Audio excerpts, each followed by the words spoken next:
It's live on YouTube now. We'll be starting in about 2 minutes. All right, you'll give me the go sign, Chris. Will do. Got it.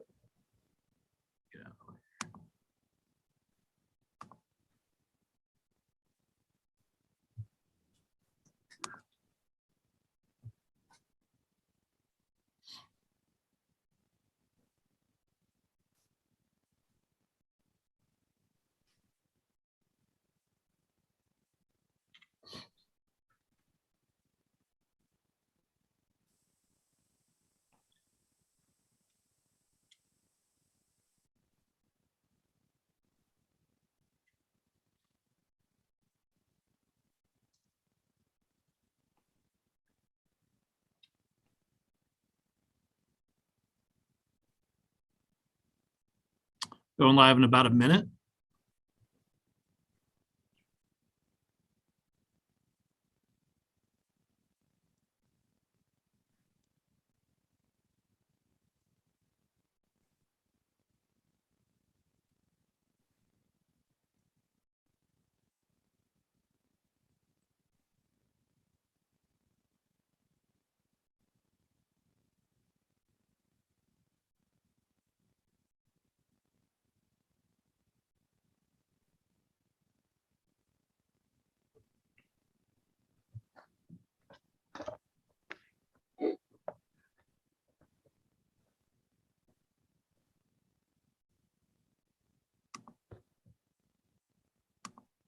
All right, 30 seconds. About 30 seconds.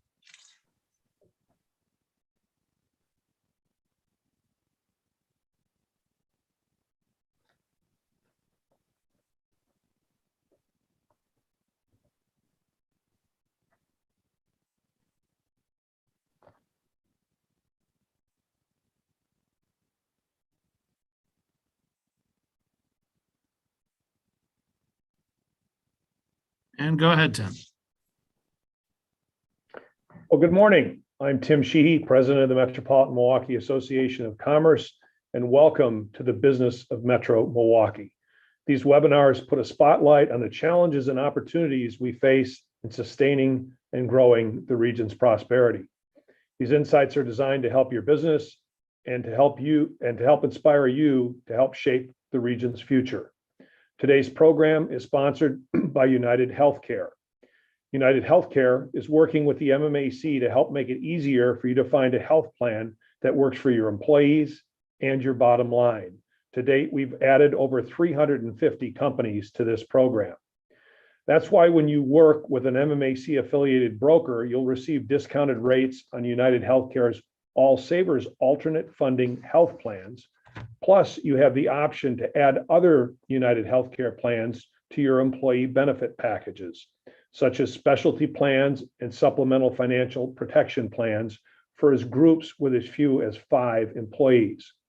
So to learn more, contact your MMAC broker or visit MMAC.org to learn more. Also, we want you to please consider joining us at the historic and revitalized Bradley Symphony Center Hall on November 30th for our 160th all-member meeting.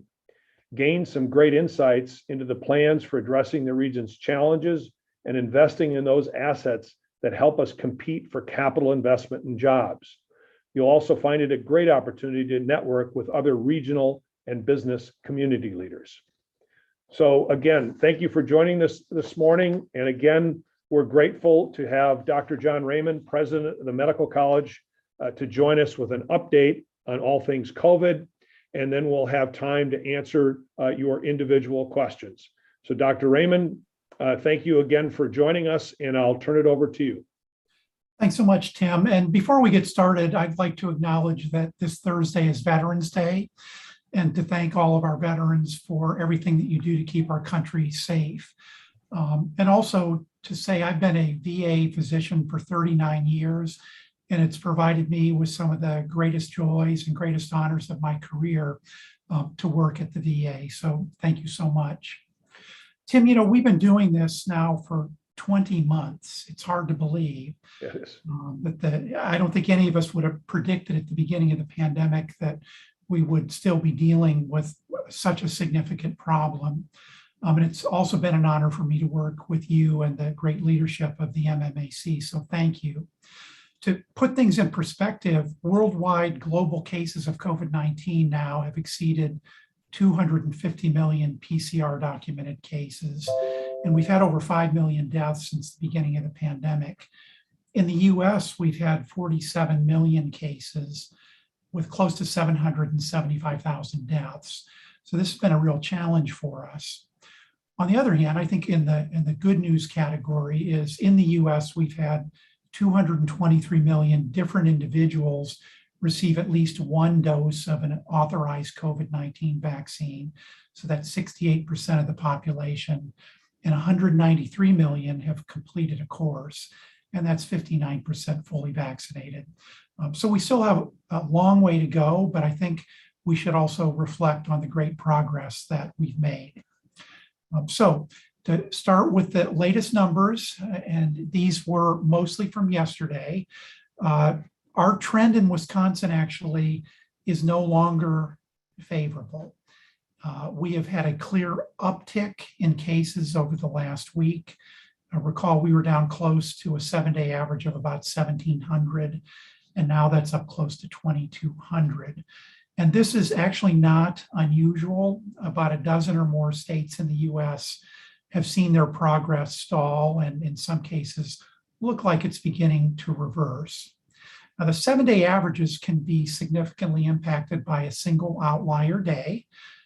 So I don't want us to overinterpret that we're necessarily heading in the wrong direction, but this certainly bears watching by all of us and maybe some extra mitigation measures going forward. Also, in the bad news category, our positivity by test is going up, and that is an unfavorable trend. At one point, we were down close to 7%, and now it's up to 8.9%. We really want that to be below 5%. So again, we still have some progress that needs to be made. And our R value, which had been hovering around 1 for the last 6 weeks, has been measurably above 1 for the last few days. It's been 1.1 or so since the end of last week. So again, a slightly unfavorable trend that bears watching. Yesterday, we were actually the third worst case in terms of our 14-day delta or trend of new daily cases with an increase of 39%. I just looked at the New York Times data before we came on the webinar. And again, a single day's number can significantly impact these percent changes, but we're still in the worst 10 in terms of our trend as a state. Hospitalizations down 8%. So we do want to see more declines in the number of hospitalizations, but we're in the middle of the pack, maybe at the back of the middle of the pack compared to other states. And we are clearly in the middle of the pack for vaccinations at 59% fully vaccinated, which ranks us today as the 27th best state. Next slide, please. Hospitalizations and deaths, our daily average of deaths is flat. It's 14. It's been running anywhere from 12 to 14 for the last 6 weeks or so. Hospitalizations were going down significantly, but they have flattened out and maybe even gone up just a bit over the last few days at 995. ICU census in Wisconsin is flat. ICU occupancy is flat to unfavorable compared to last week at 92.7%. And our hospital bed occupancy is flat at 90%. And just in the interest of full disclosure, most of the people in ICUs and in the hospitals do not have COVID, but we do have a lot of pent-up demand for delayed and deferred care that is filling our hospitals. And with still a significant number of COVID-19 patients in the hospital, that strains the bed capacity of our hospitals. In addition now, after 18 months of working very, very hard to take care of patients with COVID and who do not have COVID, our healthcare workforce is exhausted, and the staffing remains the most significant limiting factor in being able to render good care to everyone. The trends here in Southeastern Wisconsin, maybe a little bit more favorable. We had Really, we're on the leading edge of this Delta surge compared to the rest of the state. And we also were on the leading edge in terms of being the first to see a favorable trajectory. But like much of the rest of the state, and as I mentioned, about a dozen other states, things seem to be flattening out or turning unfavorable here in Milwaukee. And again, in full disclosure, we're talking about a limited data set over the last 7 to 10 days. And hopefully, if we continue to practice good mitigation measures, we can resume that favorable trend. Next slide, please. This is a picture that I like to show, showing the burden of disease in Wisconsin's 72 counties at 4 different points in time over the last year. Red is bad, dark blue is almost as bad, and lighter blue is more favorable in terms of case burdens in each of our counties. And you can see starting at the left last November, actually 51 weeks ago, we were really in serious trouble with critically high case burdens in most of our counties and very high in just a handful. As we started to vaccinate people in December, January, and February, we had a significant downward or favorable trend in the case counts in all of our counties. And then moving over to the third from the left, that picture there was in late June and early July. You can see we were in a very good place with the pandemic, with many of our counties with low case burden and most of the rest on the low end of the medium scale. But unfortunately, in July and August, the Delta surge hit us, and we're still experiencing that now. And as you can see on the right, we still have very high case burdens in 57 counties, critically high in 4. So not as bad as we had last November, but still a significant surge. And then 3 counties have a high burden. And interestingly enough, these are the counties either where there is a very high vaccination rate, which would be Dane County, or where this surge started in Wisconsin, which is Milwaukee County, as you can see on the right. So we were trending favorably, again, until the last 7 or so days, and that will bear some watching. The next slide, please. This shows you the trends, and again, it really depends on where you start and end if you decide whether we're trending favorably or unfavorably. And if you look at the circles for new confirmed cases on the top left, new probable cases in the middle, and the percent positivity by the test, if you start back a month or 2, we look okay. But if you just look at the last 7 to 10 days, you can see a clear uptick in the number of new cases that are confirmed or probable, or the percent positivity by test. So again, I think that we really need to keep an eye on this for the next week or so to see whether this uptick is real or whether this is just a component of variability in this plateau that we've reached. Next slide, please. Thank you, Chris. Just to summarize some trends as of yesterday in the US and in Wisconsin, we are still experiencing the Delta surge, the 4th or 5th wave of COVID-19, depending on your community. And it is decreasing, but more slowly on average in the US than it had been over the last few months. The daily case counts have declined to about 72,000, and they've stayed there now for the last 5 or 6 days. And the trajectory over the last 14 days has been flat. Hospitalizations continue to decrease in the US, with about 47,000 in the hospital with COVID-19 after peaking at 100,000. But at least for the last 3 or 4 days, there's been a significant flattening. We're kind of stuck at 47,000. On the other hand, if you look back 2 weeks, we have had a decrease of 13% of hospitalizations in the last 14 days. Deaths also are dropping, but are still quite high. They've been at 1,220 for about 3 days, and they had peaked at over 2,000 about 6 weeks ago, and they've decreased by 19% over the last 14 days. I do want to emphasize that although we've made progress with the Delta surge in Wisconsin, and admittedly we stalled a little bit, we still have a very high case burden at over 530 per 100,000 population being diagnosed over the last 2 weeks, and there's been some leveling off. So when you think about gathering together for the holidays, moving indoors when it starts to be cold outside, or returning to work. Just remember, one of the variables that you have to take into consideration is the burden in the community. Wisconsin hospitals are full, as I mentioned, and some of the numbers there are on the bottom. I point out that as of yesterday, we only had 99 open intensive care unit beds in the entire state of Wisconsin. The next slide, please.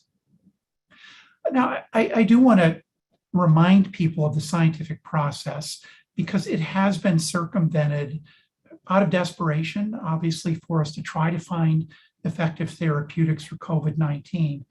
But I really have never explained this process to the audience, and I'd like to just take a minute or so to do that. In the typical scientific process, there are many steps. An individual or a group makes an observation, they generate a hypothesis, and then they test the hypothesis in test tubes, in animals, or in clinical trials. Then they try to confirm that, and usually an independent group or more than one independent group will also try to confirm. You refine your hypothesis, you retest, and then eventually you try to publish your work so that it can be verified by others. And that involves a very significant, heavily scrutinized peer review process before a group of work can be published in a reputable journal. Then other groups will try to confirm or refute those findings, and the process is refined. So the points here are science is an iterative process. As I mentioned, it starts with an observation, goes on to a hypothesis, then there's much testing and refinement, and then confirmation by independent groups. Science isn't static. It's based on the current state of knowledge at a given point in time, and our understanding evolves based on new evidence. And I think this has been particularly problematic during COVID-19 because there is a staggering amount of new information that we're all trying to process in real time almost every day. And when you think about publications and findings, remember that science is context specific. So when you think about vaccines or therapeutics, you do need to understand which population was studied, when, where, and which variants of COVID-19 were circulating at that time so that you can make responsible conclusions about the work that was done. And there really are no shortcuts. If we can go to the next slide, I actually do want to talk about how the scientific process has been disrupted, derailed, and corrupted during the COVID-19 pandemic. Too frequently, people have made an observation, generated a hypothesis, and jumped immediately to public advocacy. And some examples are for drugs that people still believe in, actually, like chloroquine, hydroxychloroquine, zinc, azithromycin, and vitamin D. Nothing wrong with those drugs as candidate drugs because they're inexpensive, they're broadly available, and for the most part have been FDA approved for other reasons. But the problem is people jumped onto social media, began public relations campaigns, acquired political patronage, and individuals who really weren't as qualified as other scientists really were advocating for these drugs using the trappings of science, which really would be difficult for an educated lay audience to discern from people that really are trained as scientists. There was a lot of anecdotalism, a lot of slogans that were out there, name calling, and even mainstream media misinformation. And what I want to point out is about 15 years ago, as the economic model for media began to change and began to move to more digital platforms, a lot of media sources could no longer afford science writers. So the people that used to be in your local hometown newspapers, national publications, who could read science with a critical eye, could take a complex set of data and translate those into something easily understood by a lay audience, have really gone away. And so I want to make sure that people understand, as we think about therapeutics, as we think about vaccines, there's nothing wrong with repurposing old drugs. We really need to be looking into that. but we can't leap ahead of the scientific process. Next slide, please. Now, I just want to summarize what we know about the therapeutics for COVID-19 right now. Dexamethasone is a repurposed, inexpensive therapy that's broadly available. It's been widely used to prevent cytokine storm and to keep people with moderate COVID-19 disease from tipping over into severe disease that requires intensive care unit care. So there is an example of organized medicine embracing an inexpensive, repurposed therapeutic for COVID-19, and we've been using this since May of 2020. We also have monoclonal antibodies for mild disease that are modestly effective if given early. And the two products that are under emergency use authorization right now are the Lilly and the Regeneron product.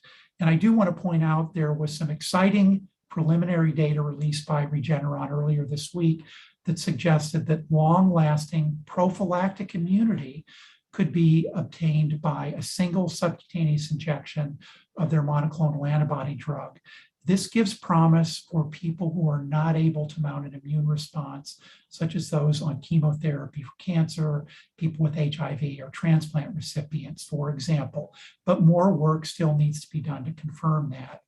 There is a new monoclonal antibody product that is applied for emergency use authorization from AstraZeneca.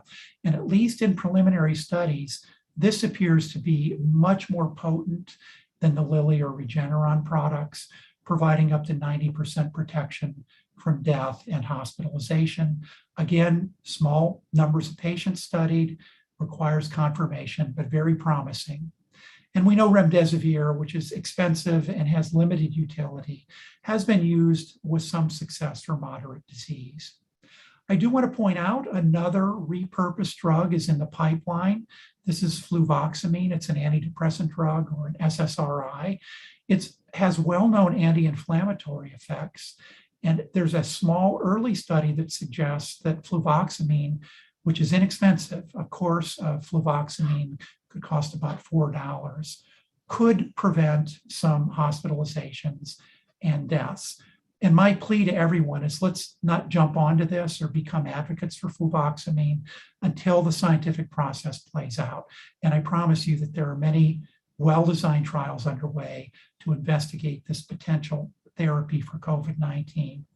And then other exciting news, more traditional oral antiviral agents for early disease are being investigated.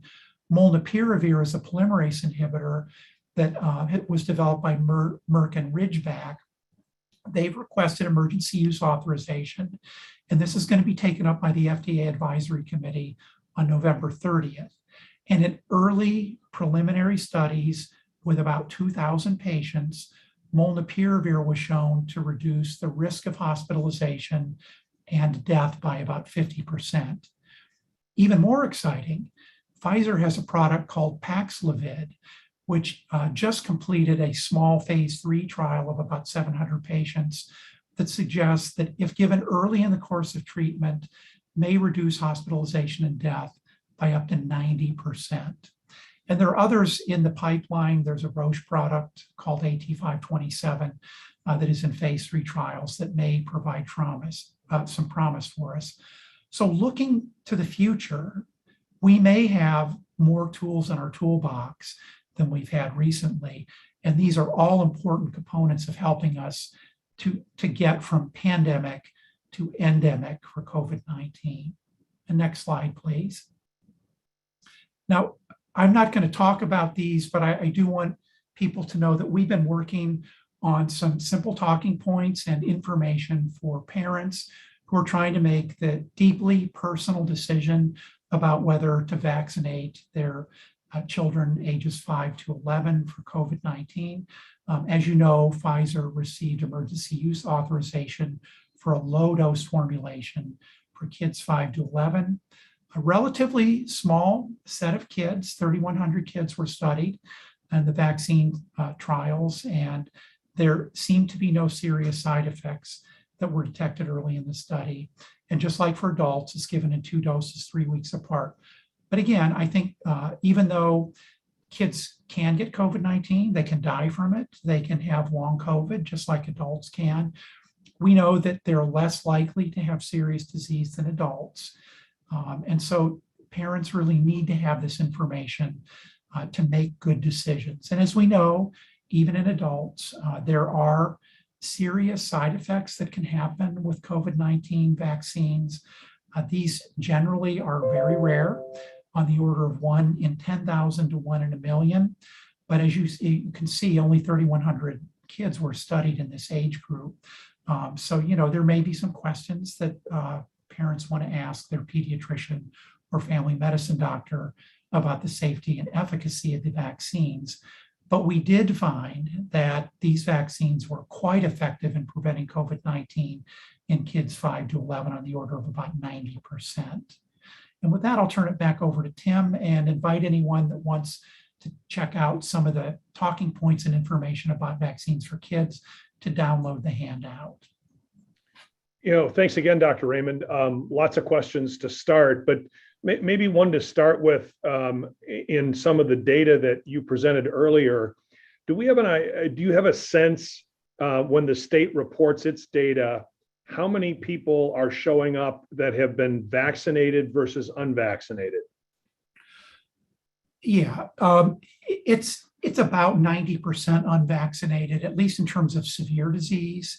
And let's also just be clear, there is very, very good data that suggests that you still get very good protection from getting even mild COVID-19 on the order of 6 to 8-fold improvements. And that if you are fully vaccinated and get COVID-19, that you're less likely to pass it on to others.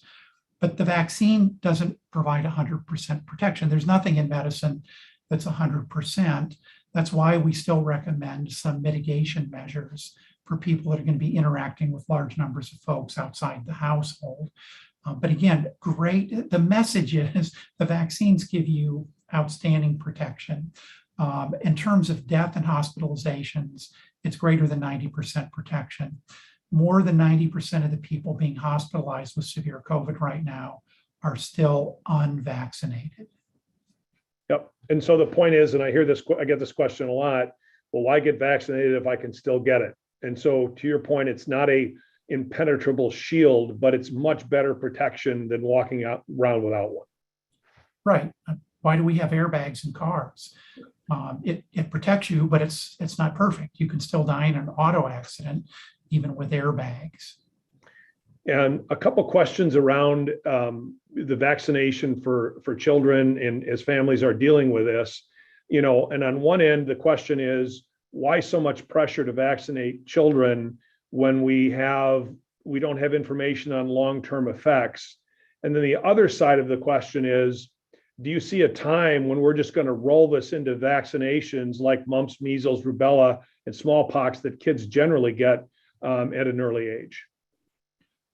Well, let me answer the second question first. Yes, I think at some point there will be a movement to incorporate COVID-19 vaccines into the regular vaccinations that kids receive. It's very likely that adults will be recommended to have annual boosters, but we don't know that for sure. So those are likely to happen. I'm not sure about pressure. I think pediatricians and family medicine doctors, organized societies that care for kids have strongly come out and recommended the vaccination. Because even though we know that kids are less likely to get severe disease from COVID-19, they can still have severe disease, they can die, and they can have long COVID that really puts them back just in terms of their ability to progress in school from fatigue, shortness of breath, brain fog. Those don't happen as often as they do in adults, maybe on the order of 10% instead of 30%, but those are significant considerations. And yes, I also recognize that, again, we're following a small number of kids, 5 to 11, have really not followed them for 12 to 24 months like you normally want to do. But we also have experience with adolescents who seem to be doing actually better than adults in terms of their ability to tolerate the vaccines. Yeah, one of the questions that we've talked about over the past week, Dr. Raymond, is that is, people who have been vaccinated are coming up on 6-7 months since they've had their vaccination. Can you share your thoughts now about kind of a booster, whether you should get the booster with the same company you got the original vaccine with, or how that works for folks that had the J&J? Yeah, thank you, Tim. We do know that there is mounting evidence that the protection that you get from the vaccines diminishes a bit over time. And again, I'm focusing on the a bit part. The protection 6 months out from Moderna and Pfizer is still quite outstanding in terms of protecting you from death or from hospitalization. But there's the idea that over time that protection is going to diminish. And typically when you receive a booster or a second shot, like we'll say for shingles, you space those shots out more than 3 or 4 weeks apart. The reason that the regimens were designed for COVID-19 with a short interval was because we really were desperate to prove that vaccines work so that we could get them out and start protecting people. So it makes sense that you might need another shot a few months down the road.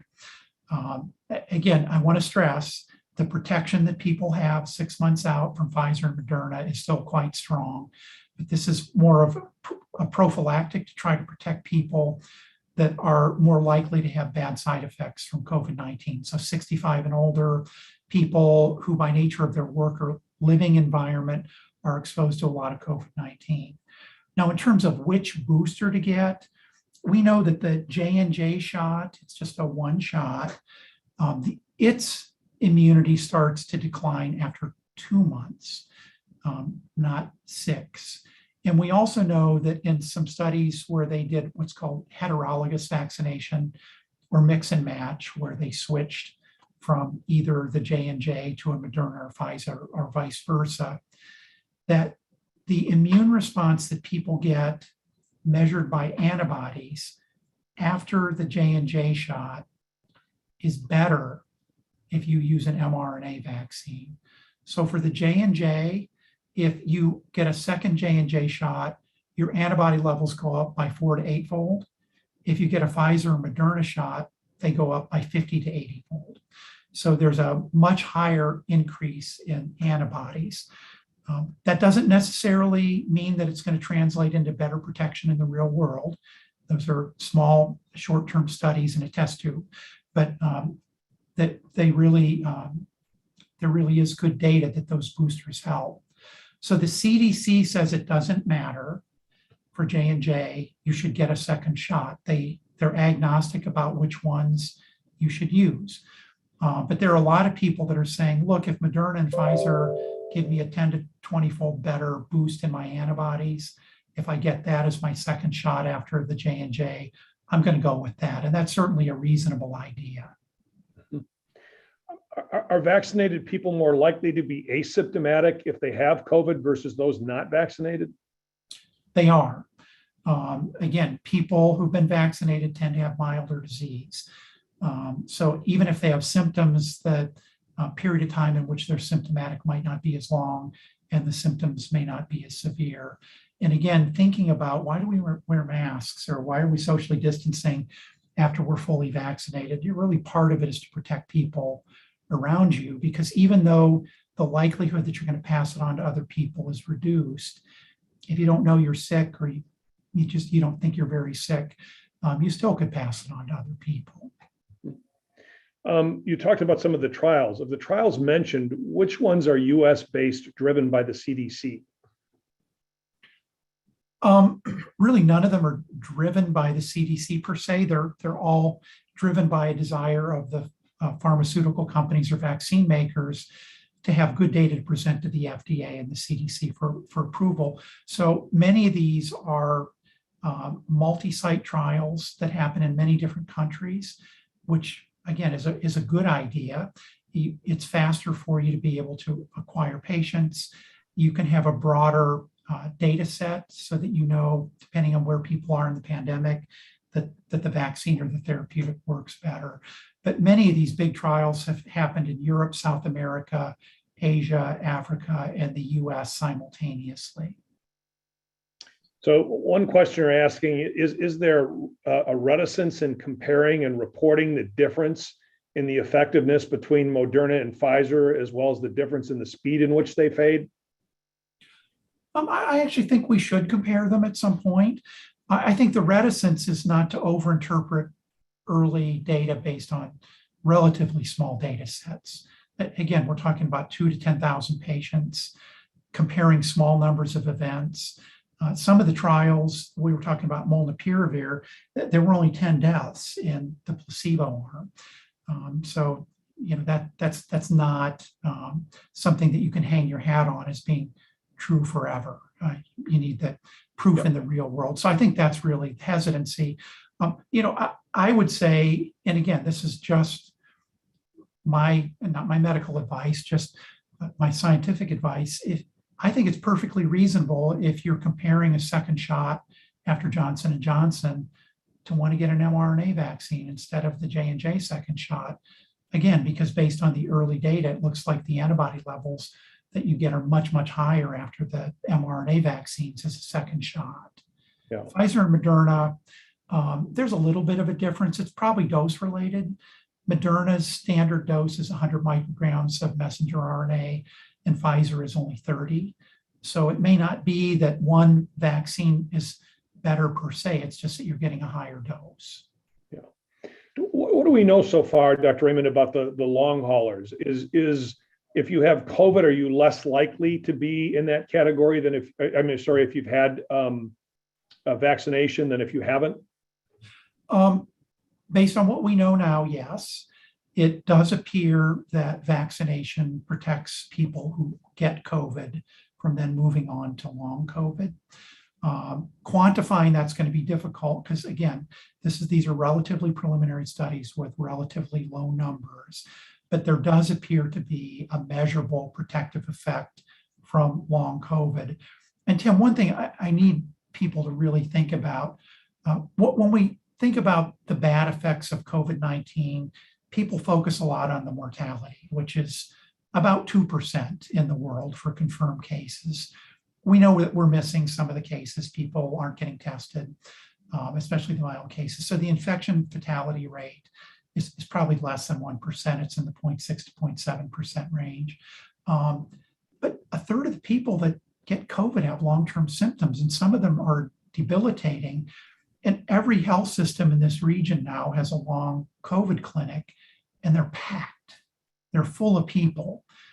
They're unhappy with their quality of life. They're not able to return to work, and they're looking for help. So when you factor in the risk of COVID, I think people really need to think a lot about long COVID. Yeah. I don't know if this question was spurred by Aaron Rodgers' discussion about the potential impacts on reproductivity. But a question here from somebody who said they were told after getting their third Pfizer shot they shouldn't reproduce for 28 days. You talk a little bit about what you know about the impacts on reproductivity, both from the COVID shot and from getting COVID. Right now, there's no evidence that these vaccines impair fertility in any way. And I'm not sure who said that they shouldn't reproduce for 28 days or why. That doesn't make sense to me, and I don't quite understand it. But what we do know is that COVID attacks blood vessels, and there are significant real reports of men having erectile dysfunction after a COVID-19 infection. And again, there's a scientific reason for it. COVID-19 attacks blood vessels. That makes perfect sense. So when you're doing a risk assessment, the evidence that COVID-19 itself causes problems either with erectile function or fertility is real. That risk from vaccinations is theoretical, and there really aren't good scientific hypotheses that would say why vaccine should cause infertility.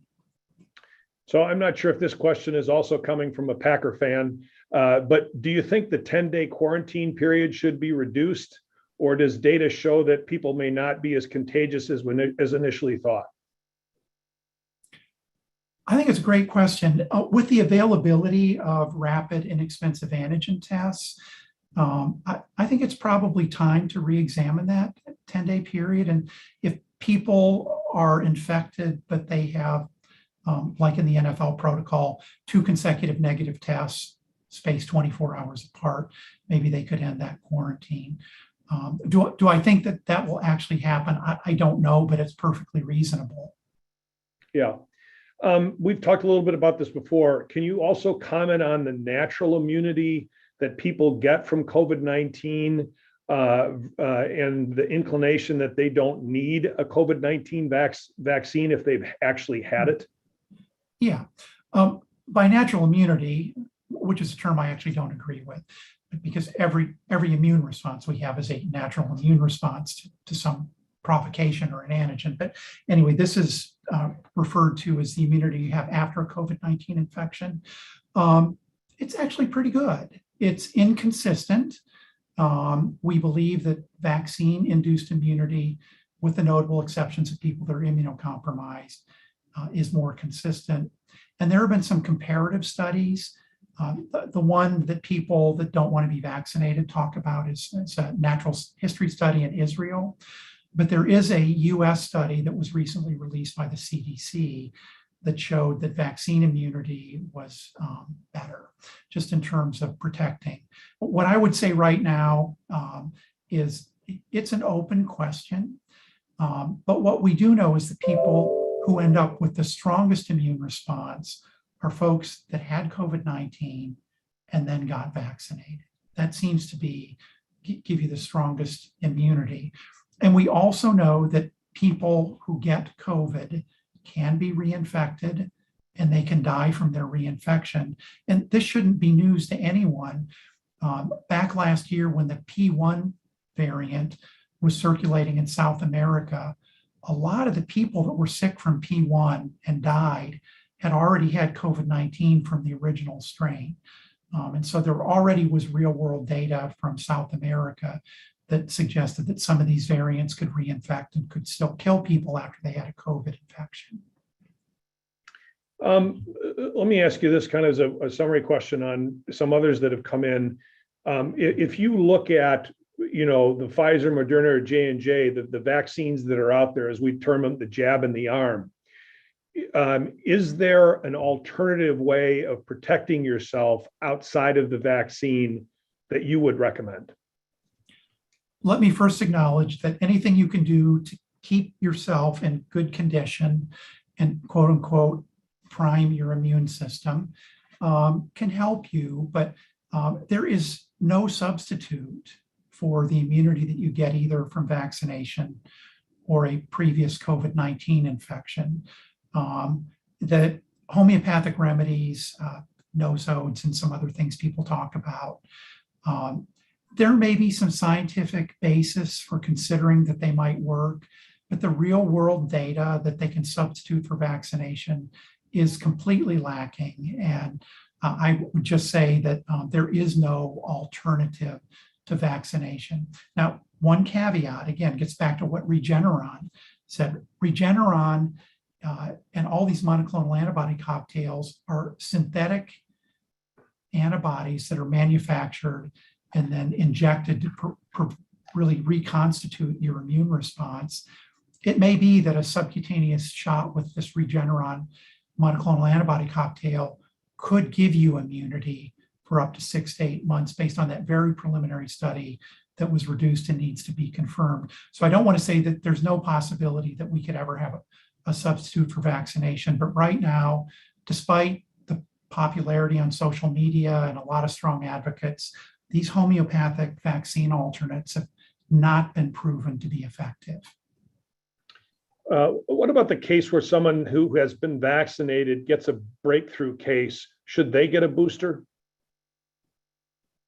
That's a really great question. And I don't think that there's a really good answer to that right now. There just isn't data out there. To be safe, I think most clinicians would say that when you're 4 to 6 weeks out from the breakthrough infection, you should get a booster. But that's just based on clinical intuition, and I think more work needs to be done. And then, another thought on this, I think that, healthcare has up to this point been very personal. And I think part of the challenge is we're piercing some of that personal nature of healthcare. But as I've seen employers, and even in our own place, as we've come back to work, we've had a case where you have an employee that will come in for a day and then the next day text you and say, look, I just tested positive. I want you to know I'm sharing this information so other people that I may have come in contact with understand this. I think I'm seeing that become more and more the norm. But interested in your thoughts, Dr. Raymond, because this is part of the challenge here of just how personal healthcare has been to all of us and now how public it is. Yeah, it's kind of a new world where you're balancing personal privacy and liberty concerns with social benefit, and that includes your coworkers and people in the same learning and living environment. And there's no right answer, and we're trying to work through all these details in the middle of a pandemic, unlike anything that we've seen for 102 years. Yeah. And then a question here about, okay, I think we got that answered. Somebody was looking for information they could find on the vaccination for kids, but I think we've got them that information. Again, you've been super generous with your time. I appreciate, as always, the fact-forward responses to these questions that folks have as we continue to live with this. And I've stopped saying in the past, because you and I have discussed, Dr. Raymond, I think the pandemic is going to be with us in some form going forward. So we're going to have to evolve with the science and continue to learn. So I guess we'll end up with, any closing thoughts you might have looking forward as we run into the holidays and as we look at how we're dealing with COVID-19 and some of the variants. Yeah, thank you. Look, we're all isolated. We're tired and fatigued from COVID-19. We want to hear good news. What I would just encourage people to do is be as well informed as they can as we do come together with family and friends. For those who can afford it, there are rapid antigen tests that can make you feel a little bit safer, at least for 24 hours. If you interact with family and friends that are coming from other locations. But this may not be popular, but I'm just going to say, don't prematurely declare victory. We continue to do that, and it just makes it harder the next time that we have to isolate. But there's a lot of promise for the future. As I mentioned, we're making progress on therapeutics. These vaccines they're very efficacious, and they have a favorable safety profile. I think there's promise for the future. So I got one more I'll squeeze in here, and then we'll wrap it up for you. And the question really goes to the healthcare systems. They're strained for talent, and most all of the healthcare systems have put this deadline on their employees to get vaccinated. Can you just comment on that? Because I know you're going through that in your own institution. Yeah. Again, this is where personal liberty and personal beliefs about what science and trusted sources that people want to believe conflicts with what healthcare systems believe they need to do to have a safe working and clinical care environment, and a responsibility to the community to do everything you can to keep people safe when they come to you for care. And there's clearly a clash there. But despite all the concerns, and we do have a healthcare shortage, fewer than 1% of the healthcare workforce has either been terminated or has resigned over COVID-19. And in many cases, those are not frontline healthcare workers, but they're people that are support staff. So, it is a concern. We've lost some people, but it's not a limiting factor. Again, it's less than 1% of the workforce. And that's been very consistent across the US. Well, thank you. And again, Dr. Raymond, what I appreciate so much about this is it's hard to find a space in the community where you can actually have a conversation, not a shouting match. And this is a great place to have an informed conversation and share lots of different views and get some good answers. So again, we appreciate you joining us. We appreciate all the work from the Medical College of Wisconsin and your team. and look forward to connecting with you probably after the new year. Thanks so much, Tim. Take You care. bet.